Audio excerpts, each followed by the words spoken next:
அஸ்தோமா சத்கமய, அஸ்தோமா சத்கமய, தமசோமா ஜோதிர்கமய,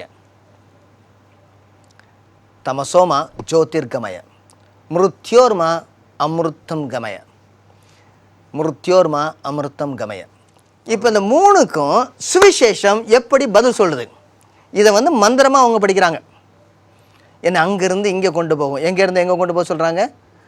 பொய்யிலிருந்து சத்தியத்திற்கு கொண்டு போகும், மெய்க்கு கொண்டு போகும். அதுக்கடுத்ததாக இருளிலிருந்து வெளிச்சத்திற்கு கொண்டு போகும். அதுக்கடுத்ததாக மரணத்திலிருந்து அழியாமைக்கு கொண்டு போகும் அப்படின்னு சொல்கிறாங்க. இன்னும் இந்த இடத்துல ஒரு சின்ன கொஸ்டின் கேட்குறேன். சில பேர் சொல்கிறாங்க, சுவிசேஷத்துக்கு படிக்கிறத விடங்க வேறு தர்மத்தில் உள்ள அந்த காரியத்தை படித்தா இன்னும் இயேசு கிறிஸ்துவை பற்றி அதிகமாக அறிந்து கொள்ளலாம்.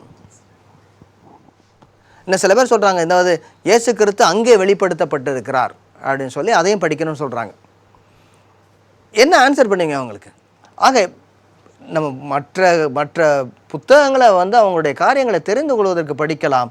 ஆனால் இயேசு கிறிஸ்துவனுடைய வெளிப்பாடுங்க பார்க்கணும்னா இந்த இங்கே தான், நீங்கள் போய் அலைய வேண்டாம்.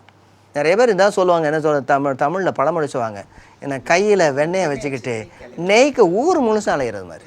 இந்த வசனத்தில் ரொம்ப இன்ட்ரெஸ்டிங்கான ஒரு காரணம், அதாவது எபேசியர் 5வது அதிகாரம் 8வது வசனம். இந்த வசனத்தை இந்த ஒரு இன்ட்ரெஸ்டிங், வெரி இன்ட்ரெஸ்டிங் இருக்குது. என்னன்னு கண்டுபிடிச்சிங்களா? நீங்கள் முன்னே அந்தகாரத்தில் இருந்தீர்கள்னு சொல்லலை, அந்தகாரமாகவே இருந்தீர்கள். கவனிச்சிங்களா? அதை முன்னாடி நீங்கள் அந்தகாரமாகவே இருந்தீர்கள், இப்போ ஒளியின் இடத்துக்கு வரல, இப்பொழுது நீங்கள் ஒளியின் பிள்ளைகளாகவே இருக்கிறீர்கள். ஒளியின் இடத்துக்கு வந்திருக்கீங்க, அப்ப ஒளியாகவே ஆகிவிட்டீர்கள். கவனிச்சிங்களா? இருளுக்கு ஒரு அதிகாரம் இருக்குன்னு சொல்றாரு. The darkness has a power.